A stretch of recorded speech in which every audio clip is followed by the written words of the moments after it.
5வது படைவீடாகிய திருத்தணிகை முற்று பெற்றது.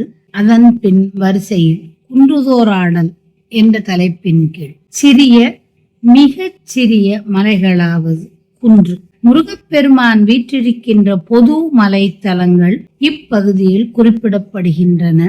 அவன் வீற்றிருக்கும் பாங்கையும் அவனது பராக்கிரமத்தையும் அம்மலைகளின் அழகையும் வளமையும் ஒரு சேர புகழ்ந்து பாடுகிறார் அருணகிரிநாதர். குன்றுதோராடல் என்ற தலைப்பின் கீழ் கைலைமலை, ஸ்ரீசைலம், திருமலை, திருவேங்கடம், வடமலை, வள்ளிமலை, திருக்கழுக்குன்றம், பேரைநகர், மயிலம், திருச்சிராப்பள்ளி, சிரகிரி, சென்னிமலை, திருக்கற்குடி, ரத்னகிரி, வாட்போக்கி, விராலிமலை, விநாயகமலை, திருச்செங்கோடு, நாககிரி, கொல்லிமலை, ராஜகம்பீர வடநாட்டுமலை, ஞானமலை, ஊதிமலை, குருடிமலை, தென்சேரிகிரி, கொங்கணகிரி, தீர்த்தமலை, கனகமலை, புகழிமலை, பூம்பறை, கொடுங்குன்றம், குன்றக்குடி, பொதியமலை, கழுகுமலை, வள்ளியூர், கதிர்காமம், அருக்கொணாமலை,